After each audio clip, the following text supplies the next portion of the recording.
where we are, Q4, believe it or not, that started that was 11 days ago that started. Wow. And as of the first, $800 billion was spent, 900 billion is left. There's a lot of money still left. What happens in September, Rafael Marrero?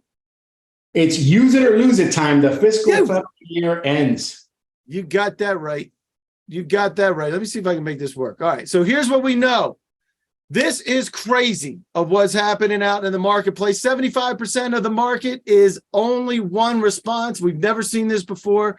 And only 1.15% is showing up on SAM.gov. I'm going to be talking about that later today. So where am I? I need to go back up here and see what's happening here. I need to do this way. I got it.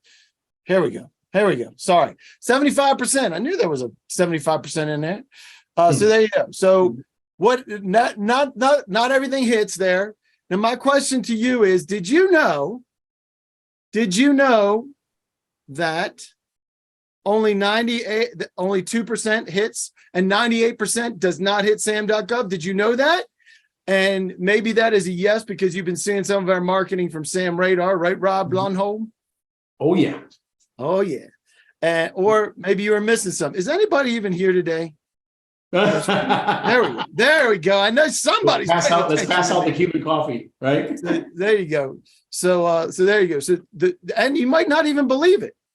And how about the 75%? No idea. Most folks didn't have any idea. And we do have the ability to run a free NAICS report. In fact, Rob can show you where to do that. Rob can paste that in there to say where you can find that free report on samradar.com. So there you go. You can take a look at that. And that's every time we do this, we find folks had no idea about this. And that's the truth, right? A lot of folks don't know about that. So while we're working on that, let me see. I'm still trying to figure these controls out. I'm going to introduce you some of the team. We got the good Dr. Rafael Marrero, help us with capability statements and briefings and videos, websites. This is all federal stuff, right? And state. You also work in the state market, right? Private sector for industry and state, local, and federal, right? Anything that's related to contractor marketing. That's our lane, right? We're the best at it. That's what we do. And they are the best at it. That's why I send everybody to him. And if you get your capability, somebody says, "Hey, what the heck is a capability?" You probably need to talk to Rafa. Boom. Mm-hmm. So, and you also do your videos and capabilities briefings. We love to present with those. We also have Greg Clark. Greg, you weren't here last month, were you? Yeah, I was here last month. You were here last month? It was the month. It was May. I was not here. It was May that you were in France. He was in France. He helps with the proposal. So Greg has over how many billion you got? We passed 2 billion in contract awards 2 years ago. 2 years ago. So a little more than 400 federal contracts with a combined value in excess of 2 billion. And then another, and as far as GSA schedule support, we've helped more than 450 companies get on the GSA schedule. Love it, man. Everything else we do is in support of those two areas. Numbers matter. You know what? Who ended that poll? Did I end that? Somebody did. All right. Well, there you go. Well, the poll has ended. But he said I don't. So I don't know if that is right or not. Sally's not with us. Where's Sally? It's Peter Timmis. He's out of a conference in Arizona. No, yeah. She's here. She's in the chat. I'm here. Allow me to show my video. Oh, I came in. Oh my gosh! I didn't realize you were here. I thought That's you were. Okay. I thought you were abandoning us today. I was going to bust on you. I'd never abandon you. Nah. You have to allow me to show my video. There you go. You can now show your video. Hi. Hey, there she is. Sally. Oh, we Sally, missed you, Dave. Everybody was Rob's been doing a great job, but we missed you. And so happy to be here. I'm actually at a cybersecurity IT conference. So many new things. I mean, I learned that. Did you know, Dave, you could if you left a message for your wife and kids going, "Hi, I've been kidnapped, help, help." Somebody could fish your voice and it would sound exactly like you. And so the key is to have a safe word, Dave. And your safe word is Sam Radar. So you tell everybody in the world my safe word. Oh, sorry. That makes it That's better. work. Nobody will ever hack that, Sally. Oops. I need a new one. So, all right, we'll make sure we keep you in the loop in this. We also have Peter Timmis in the house. And sometimes we only see from his, like the bottom of his chin. So he needs to tilt. There you go. There you go. There you go. Like get a that booster show where the chair, guy used to booster chair. look over the fence. What was That's the right. show where the guy just looked over the fence? That's right. That's Wilson. From Yeah, Home Wilson, Improvement. home improvement. Yes. So there you go. Peter helps folks with contract lending. You just let us know there's a bunch of stuff that's happening right now. So you also help pre-award, right? You can help. What is that called when you give them a letter? What? It's absolutely huge for clients. Letters of financial support, which will state to your client that should they award the contract to you, we will be there to financially support you. So whatever revenue you're at, whether you're at 0 revenues or 50 million of revenues, we can help your company grow. And once a client is on board with us, it's access to capital. You'll never have to worry about capital ever again. I love that, man. I want Always to love jump having in. you. I want to jump in here real quick and say Peter is currently helping one of my clients who got denied for an 8A because the SBA thinks that he doesn't have potential for success. The financials were a little off last year, but Peter comes in with the save letter of financial support, and we're on our way to approval. There we go. Love that. Peter. Speaking of you, she's now married. This is I just redid this from last month. I kept it up there just for you, Irene. Thank you. And with GPS, Government Procurement Solutions, you help in multiple facets. But what is your main lane? You help folks with some kind of certifications or something. Yes, socioeconomic certifications. We do SBA certification, state, county, local, any certification that is out there. You name it, we can do it. And it significantly boosts your chances of getting a government contract, not to mention opportunities to set asides that no one else has other than certified firms. Gotta love that. And let me tell you something. When you get closer to September 30th, that gets more and more important, doesn't it, Irene? Absolutely. So Irene, can you put your info in the chat? After yesterday, a lot of people are asking me how to reach you. So your info. Oh, yeah, absolutely. Very popular. Done. Thank you. There you go. Thanks, Sally. And I don't think Brian Hevel's going to make it with us today. He is retired from CMS. Obviously, you can see he wrote a book. He's writing another book. We're actually collaborating on that one. So that'll be an interesting thing as that comes out, talking about CPARs. So if you talk about somebody who really understands the FAR and CPARs, that is acquisitionhelp.com. If you need some help, you can check him out there. I am Dave Lowe. I'm the CEO of ISI Federal. You'll hear a little bit about us today with data marketing. Sam Radar's, if you look up top there, Sam Radar is our thing. And today I'm doing a SAM.gov tutorial on finding opportunities. So if you're interested in that, you can go to govbrief.us and you can sign up for that today. And that's why I'm not going to be doing a Sam Radar thing after today, because I don't have time. So there you go. But I'll tell you a little bit about ISI Federal. On the right-hand side, you can see some of the things we do. Market Essentials is certainly a big deal right now, finding buyers in your space. In fact, that's one of the questions from one of our folks. But GovBrief is something that we do to push out to the market. We're going to talk about that as well. And we do that for industry. We'll push out to industry with folks like Greg and Tricia and Rafa. So we got to get you on there, Irene, too. We got to do one for you. But we're also going to be doing a call for experts and panelists who want to reach out to the feds. Most of this is going to happen in October. But if you need to do anything now, right now, you got to get on board if you want to do anything for reaching out to the govies. So on the right-hand side, you also see Sam Radar is a game changer. You're going to hear a little bit about that today from different folks that are using it. All I can say is there's nothing else like it on the market, and it helps you compete for the 98% that is not available on SAM.gov. Just doesn't show up. And you can even hear this cat right here, Steve from Dirt. He was talking about looking for this for years. He was using another system. You can go check that out. I'm not going to say who it is, but you can sign up for 7 days for free. And one word for the federal government. Who else has got anything else they want to pop into chat? For the one word, let's see. Anybody else got a last minute one in there? For one word, we had a lot of confusings, and Rafa says, what is that? I don't even read that. Rafa. That's Mexican slang for lots of money. Mucha lana. Mucha lana.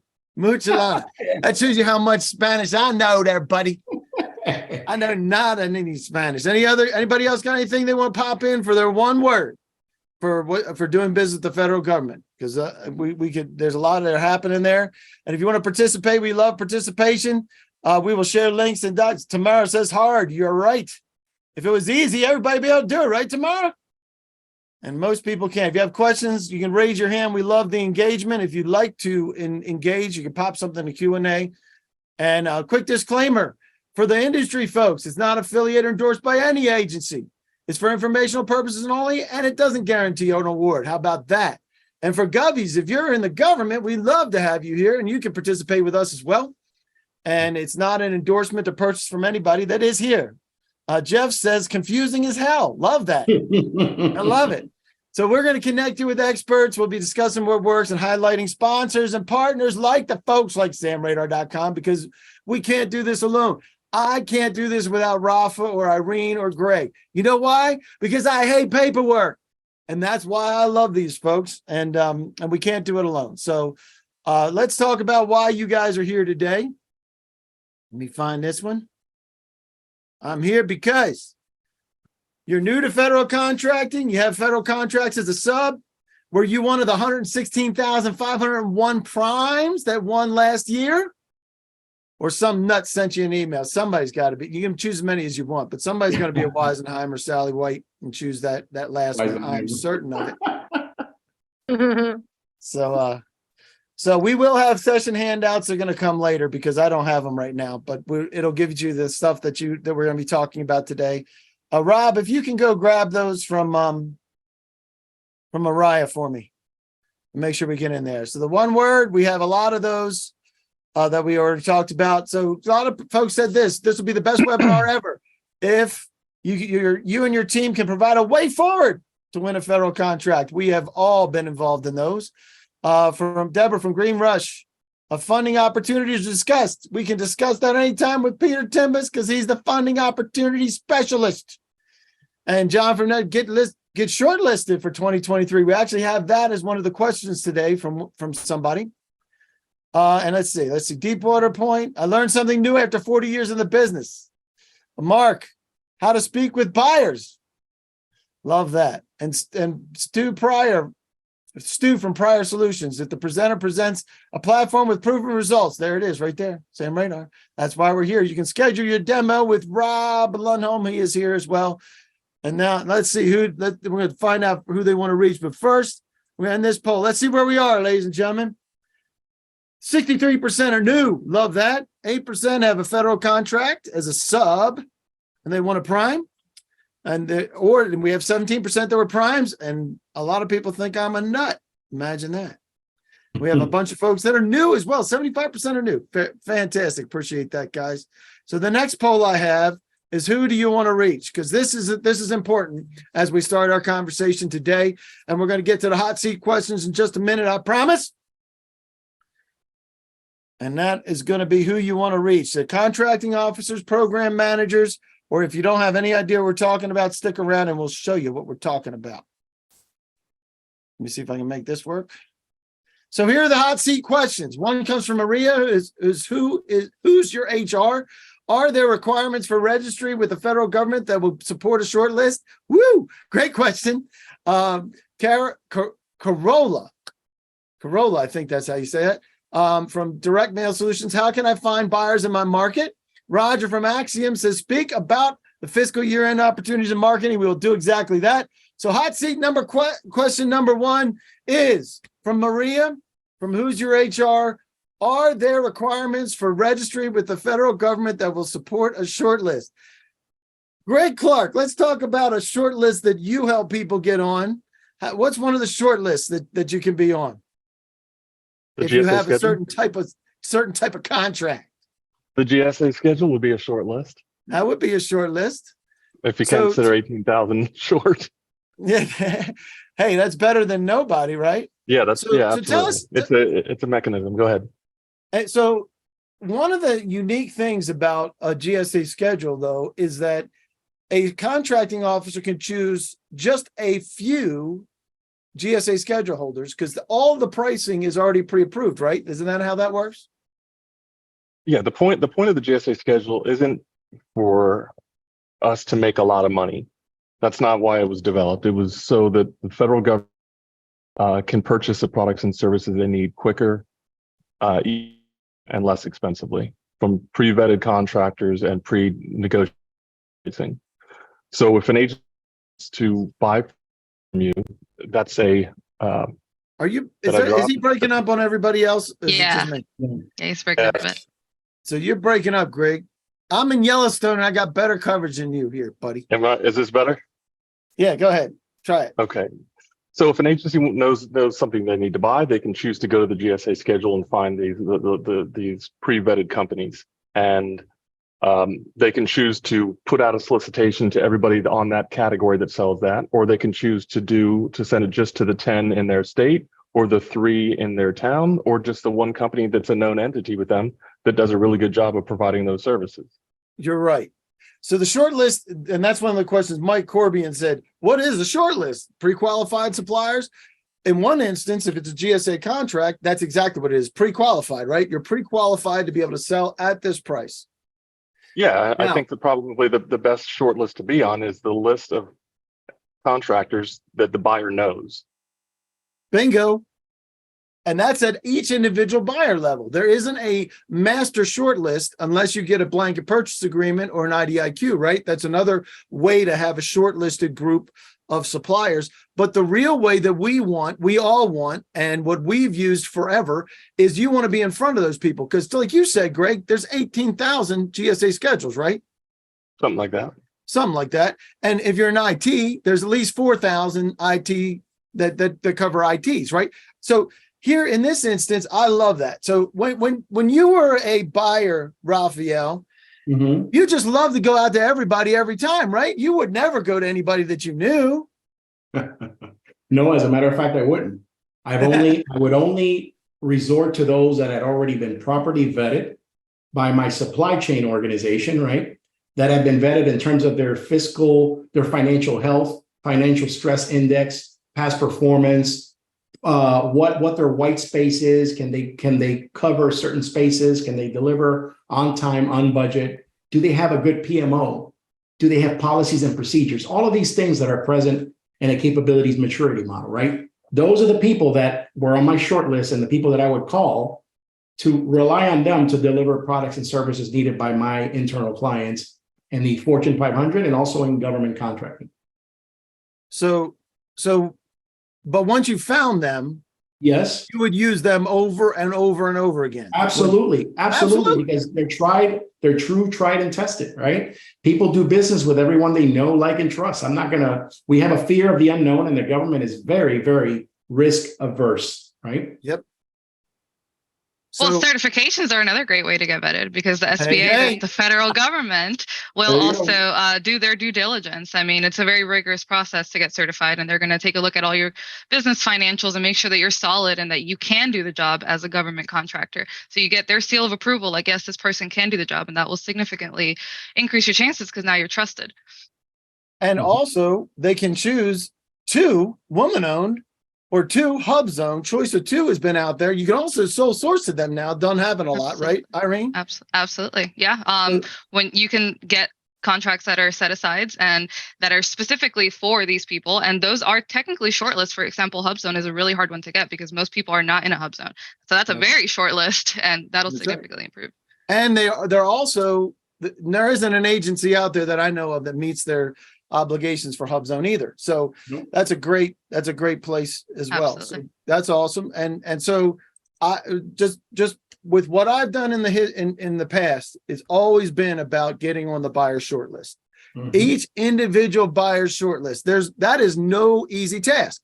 So that's why you need to be targeting the right people and making sure that you're generating your relationships. Because I don't care what anybody says, people still buy from people they like, don't they, Peter Timbus?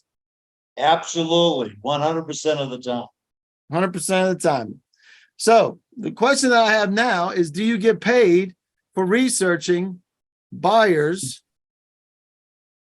And most of us don't get paid for researching anything. We get paid when we sell something. So that's the question.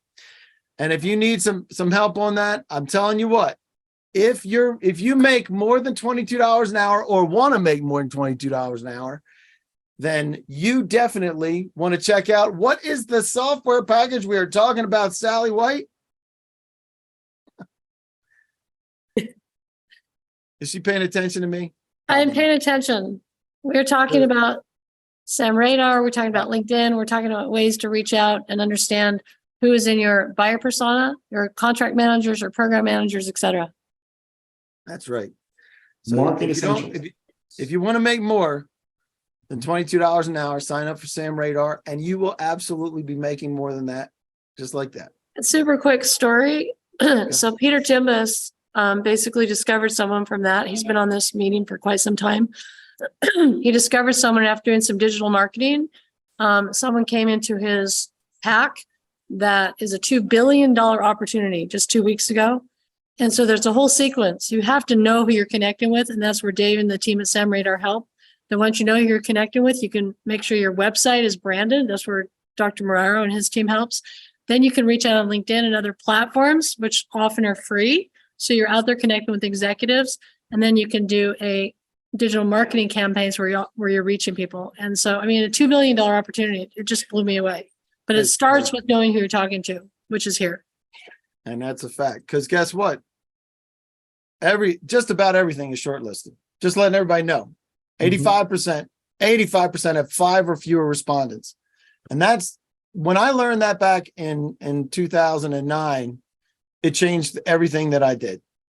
So let's talk about the stakeholders, because if we're talking about reaching these people and researching these people, we need to know what they do, right? So I'm going to end this poll in 3, 2, 1, and boom. There you go.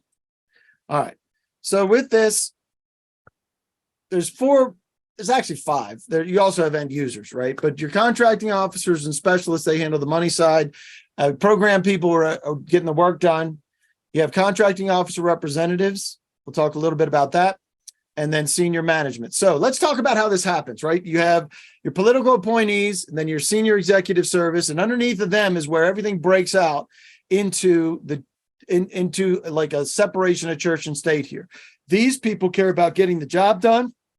The program managers, procurement, care about it getting the contract done. Really, really important. Anybody that's new here, make sure that you know you're going to be pitching 2 different people in your environment.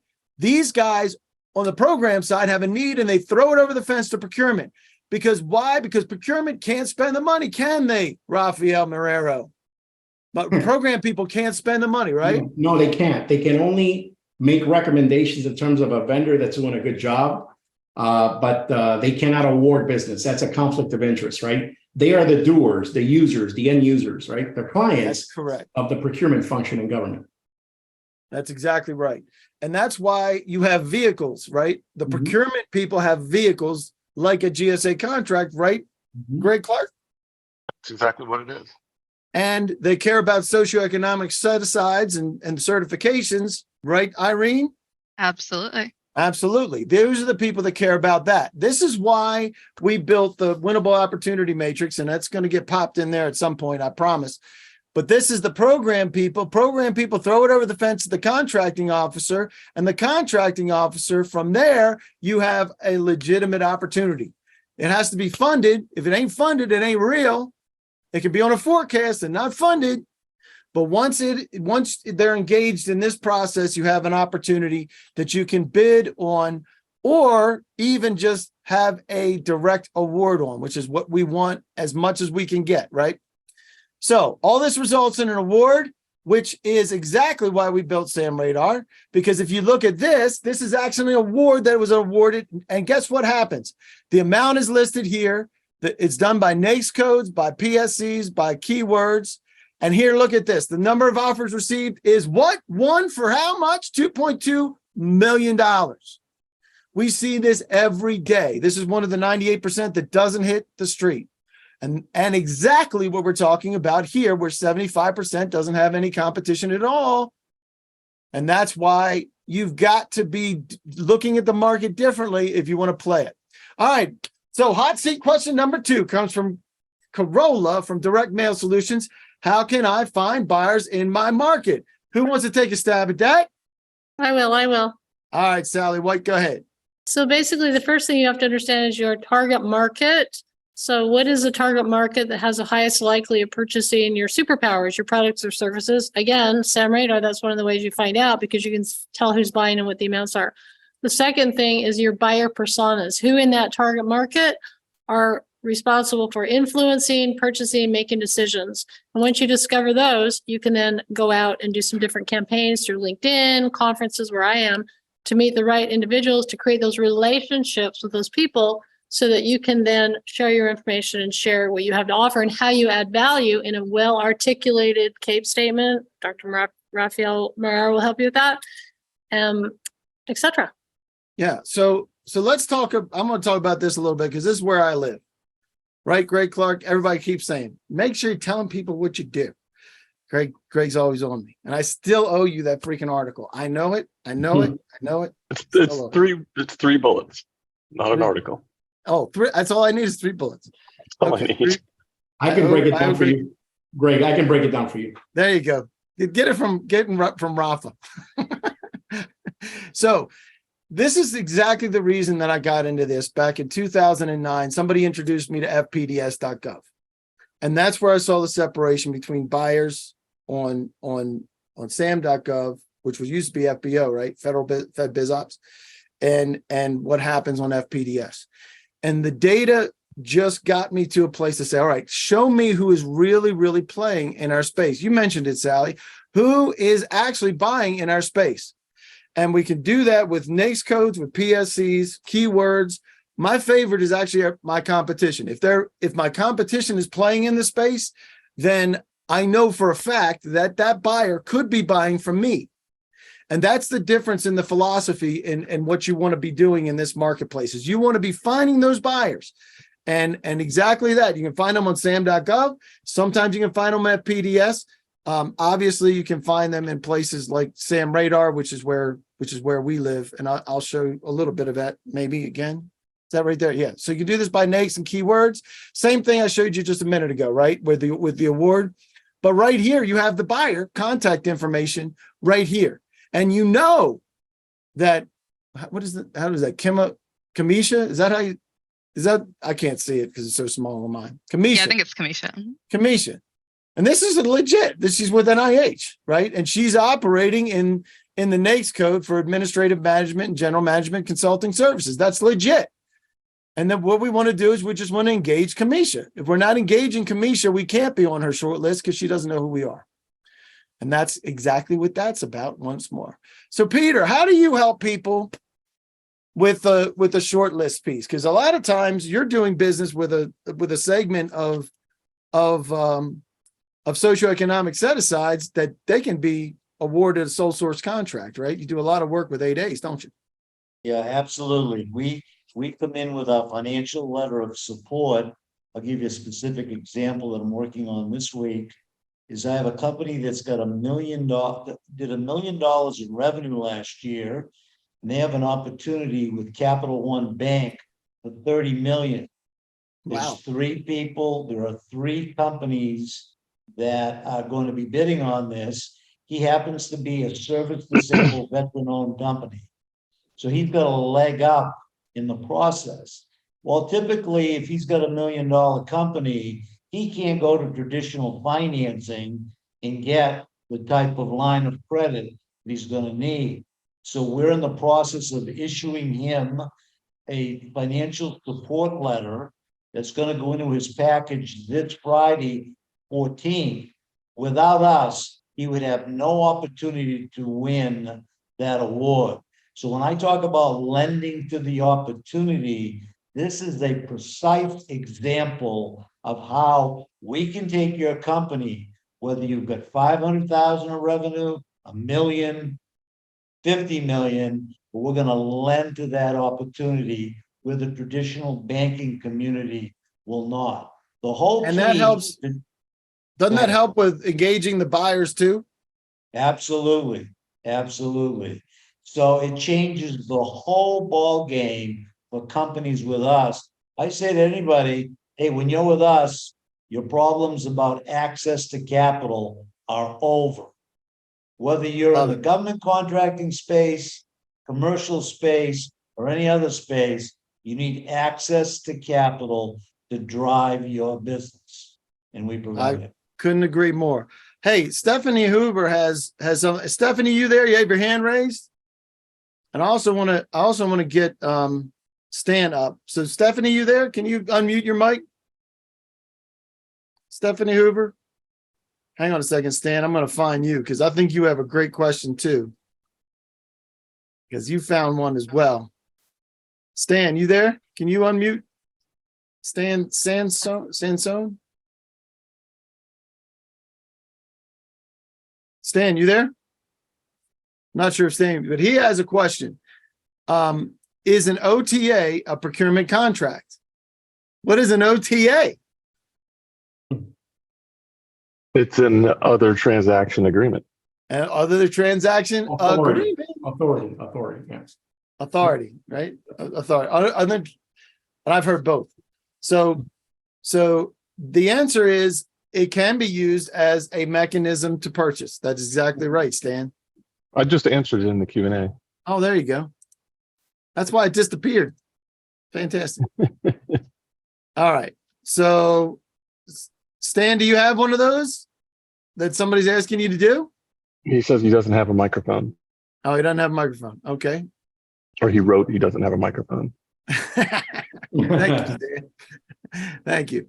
And Rafa, before we jump on to the next question, you were in procurement in the past, right? That was your job. That's right. Irene was too, right? You weren't. You were in the program. That wasn't my job. I was in the government, but not as a procurement officer. No, you were in the program. It So was law enforcement. that's right. Yeah, she was smacking people around. Yeah. So as you think about finding buyers, how you used to be a buyer, how did people find you, and then how did they engage you?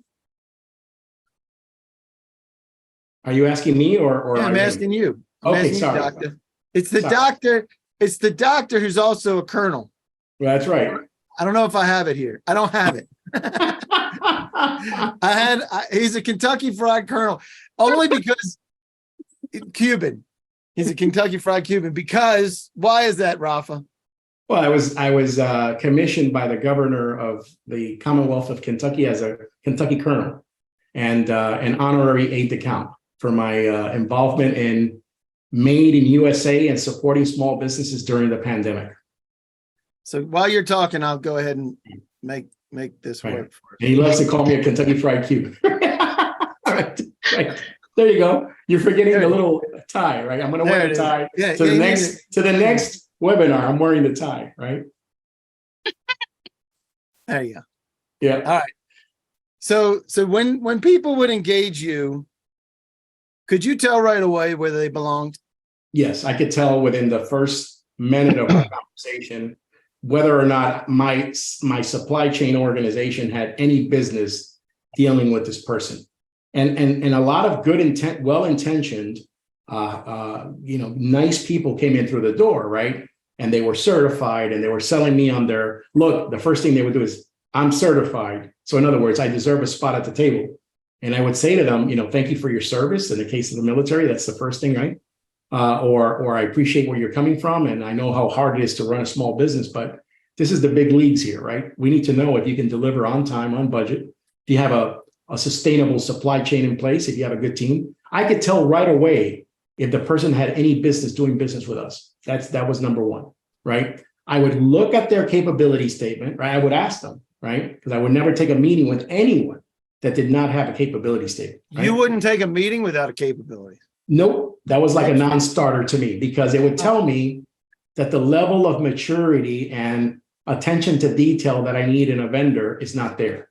And that means risk. And that means that my internal clients are going to hold me accountable and hold my feet to the fire because my supply chain organization contracted someone that was not fit for their role, right? They're very specific about their character, about their requirements. So I need someone that can follow the rules, pay attention to detail, right? So if they didn't have a good capability statement, I would not take a meeting. Then I would look at their, when they came to me, right, assuming that they passed the first hurdle, right?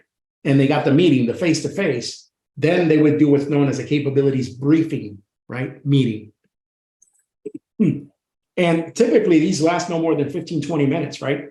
I mean, on a good day, right? So if you're in your first couple of minutes, you lose someone's attention, you're done. You might as well call it a day, right? You've wasted your time. So go out and grab yourself a nice piece of chicken and salad and, go back and take your home.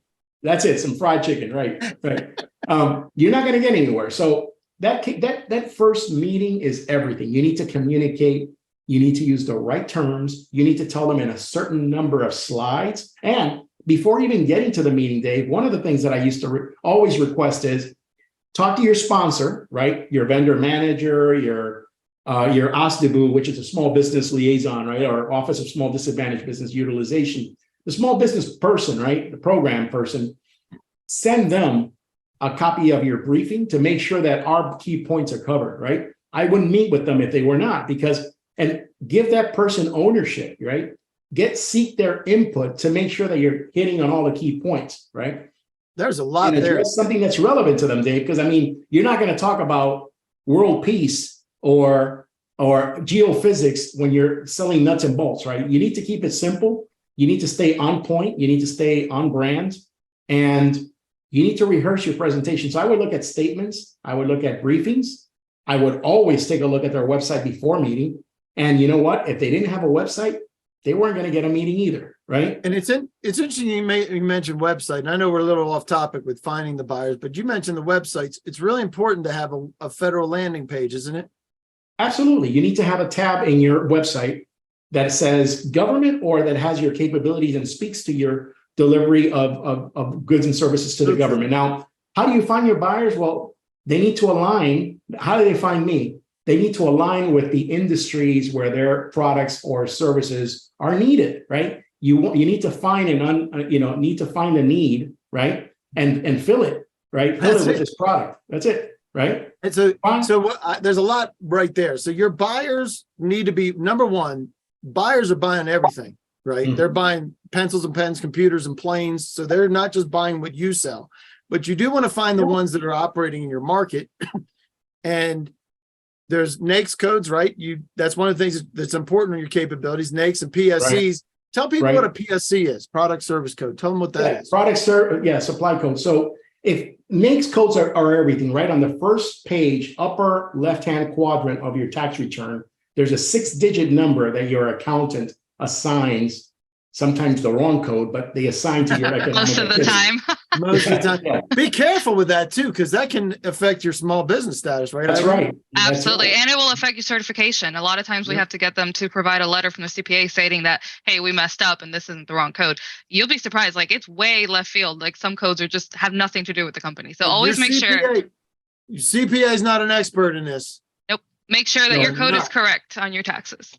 So as a buyer of these products, right, you need to understand, like I'm talking to the audience now, right? You need to understand what I'm buying. And then by studying the NAICS codes, the North American Industrial Classification System codes that are available on NAICS.com, right? It's the codes that the Census Bureau uses to sort out which primary economic activity you're involved in, right? And then the Department of Commerce and Labor, they take that data and they parse it out to understand who does what in our economy, right? So understand what I'm buying by the types of codes that I'm buying, right? And using in these transactions. And then underneath the NAICS codes, there's something called PSC, right? So you can have one NAICS code with multiple PSC codes. Absolutely. So always cross-reference and make sure you're tracking this information and map it. I like to do a nice little XY matrix and have the NAICS code and then the different PSCs that fall underneath that, so that you align everything so that you do not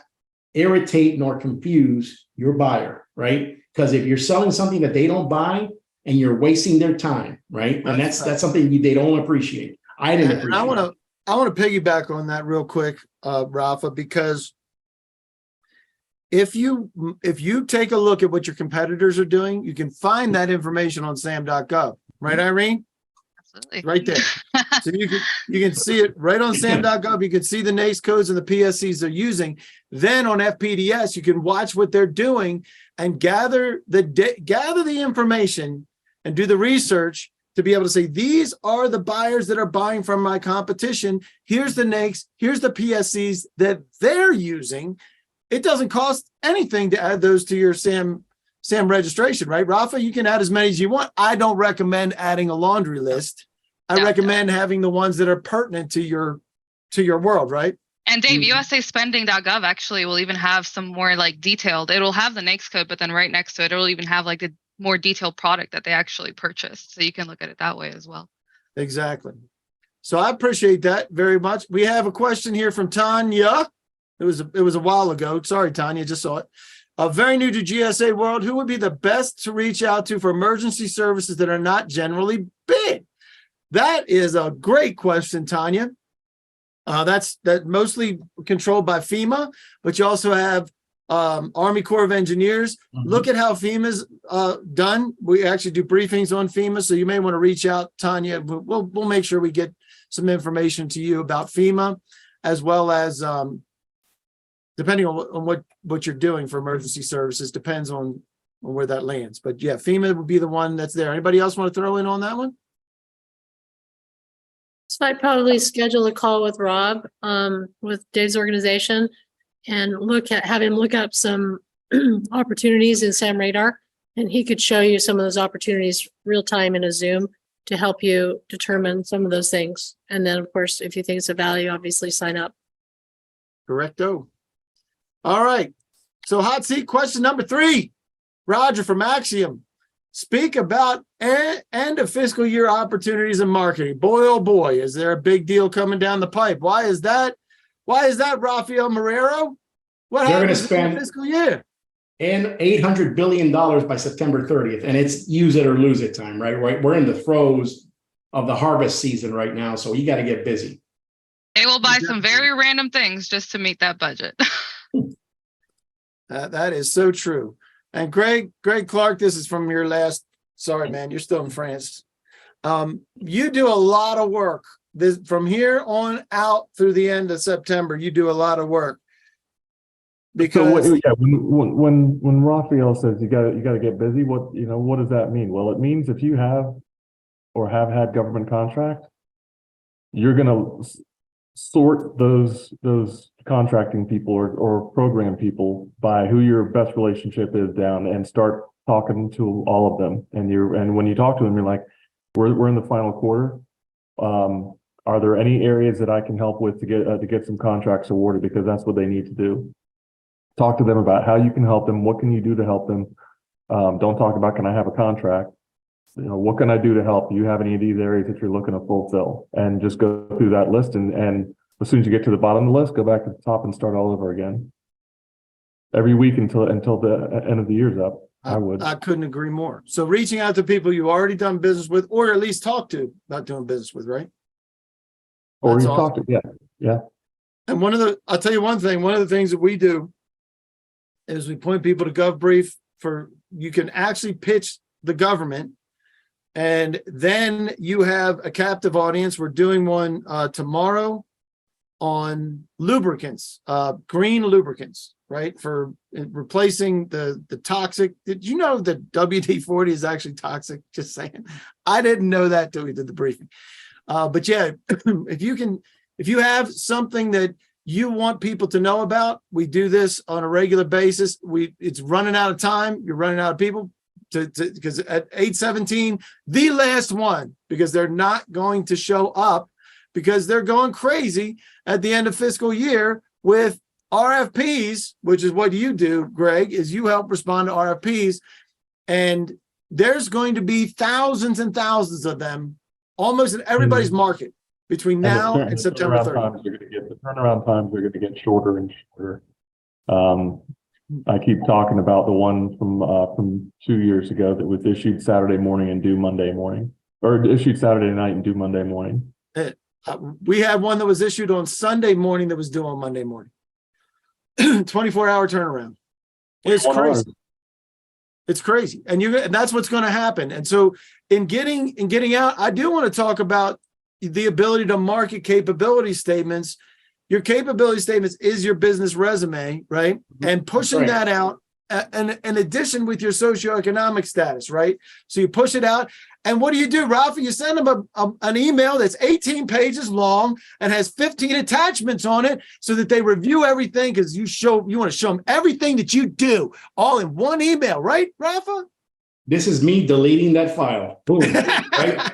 So here's what happens, right? What you need to do is you need to get on your DSPS profile, which now has the dynamic small business search, which is owned by the SBA, right? It's like their own little internal database of vendors that are pre-qualified and registered in SAM, right? It's a pre-qualified vendors list is what your profile is, right? It doesn't guarantee that you're going to get contracts, but you cannot play the game unless you're registered, number one, and approved. That's for number sure. two, it's a great place to start the conversation, right? So there's a field now where you can link your DSPS profile, your capability statement link, which will track to your website, right? Where your capability statement is. Now, before, Dave, my tactic before they even thought of that was I used to put the URL to your government capabilities section in the website.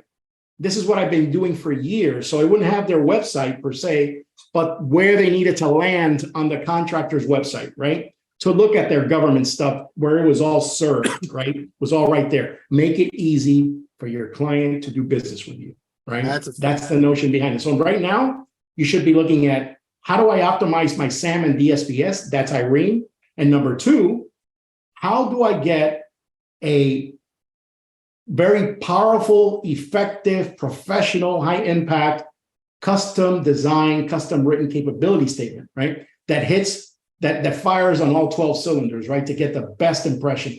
Your first impression is the most important one. How do I get that? You contact us and we can help you with that. We deliver. Our Kung Fu is strong in this arena, right? Yeah, your Kung Fu is very strong. Your Kentucky Fried Kung Fu. So, and I will say this is that we've had a bunch of clients that came back to us to say, we want to do a capabilities blitz this year in Q4. We haven't been doing a lot of these because we've been transitioning systems, but we are doing this for people where we can do from a few hundred to thousands of buyers. We have 77,000 active buyers, and we can parse those, and we can send it from your domain, and we send it out. You guys engage with the buyers. My recommendation, no matter what you do, is keep it short, keep it sweet. At this point, you can do 3 bullet points. By the time you get to September, you want them to remember one thing about you. That's it. And you want to if you're connecting with those people, and I like to dice them by our capabilities, by the NAICS codes that we're pitching out, and making sure that we're hitting people within those NAICS codes. So, Irene, you got anything else you want to throw in on that as a concept for Q4 marketing in September?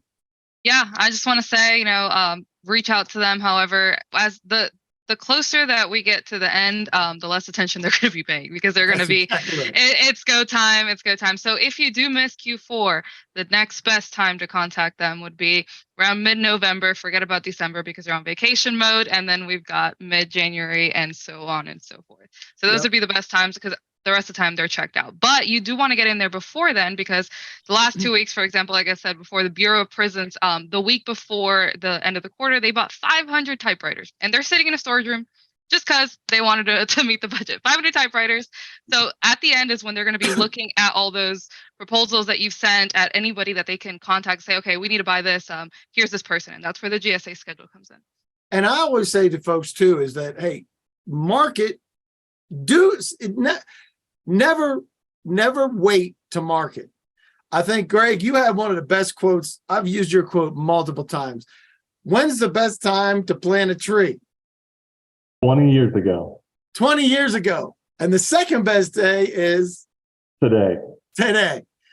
You got to be out there and even if you don't win anything this fiscal year, it's going to happen again and again and again. And it doesn't matter whether Republicans or Democrats get in, blue or red, left, right, doesn't matter. They're going to spend the money. So you want to get in there, and it isn't easy to do, which is why we have folks like Irene and Rafa and Greg and Sally and Peter and others that we know. If we don't do it, we know people that do. So we love to help you do that. And so the next question I have is, we're going to get you out of here in just a minute, I promise. Do you want a piece of the 98% that doesn't hit SAM.gov? Everybody should be clicking yes. Yes. And While Dave, we're after doing that, this, it's Mike has cute. a question. Sorry, Oh, Mike? after that, Okay. there's a question in the chat, just after while you're talking about that. All right. Let's see. Capability statement seems critical. What if a company contracts with some of you folks and it's determined that the organization is not capable? What is the best practice to work towards capability? So, Mike, you're in business and you do something right. You wouldn't be in business if you didn't do something right. So it's a matter of taking what you do right and encapsulate that in a capability statement. What do you think, Rafa? Is that good? Yeah, that's a good starting point, but you need to capture the 6 C's. There's a great article about it on my blog post on LinkedIn. I'll share it here. There's 6 essential elements of information that you need to capture in this 2-page format, right? You need to have your contacts, your contracts, your contact information, your capabilities narrative. You need to have your codes, right? Competencies, differentiators, certifications, right? You need to carry this information on there so that you can deliver exactly what the buyers are looking for. If you need more help, you can set up a free 15-minute consultation with us. I'm going to drop my information here in the chat. That was free. My favorite 4-letter word. That's it. Right. 6 C's is perfect. You're right. Mike, wait till you hear what he talks about the 6 C's. We don't have time to do it now, It's Rafa. fire. It's fire. Yeah, It is absolutely fantastic. I've done a lot of presentations with you, Rafa, and I love that's my favorite. All right. So it's Q4. Time is running out to build relationships for this queue, this queue, but time is not running out to really build relationships. So, but the most important thing now is, if you want anything this fiscal year, get moving. The other part is managing your expectations, because it is not going to happen overnight, most likely. Even if you get something this fiscal year and you just started, fantastic. Count that as luck. Did everybody hear me? Count that as freaking luck. And just know that it's going to take 18 to 24 months, sometimes even longer than that, for you to get traction in the federal space. Don't get discouraged, and make sure you persevere. But looking and acting like you belong, they will know immediately if you belong. Immediately. They're going to look at your capability statements. These guys are morons. They don't understand my world. And they're going to throw you out. They may say nice things like, I'm going to have your, like Irene would say this. I'm sure you've said this. I will keep your capability statement on hand. On hand. Yeah, that makes you sound like, Yeah, oh, we'll get in touch with you. we'll get in touch with you. Don't call us. We'll call you, right? That's it.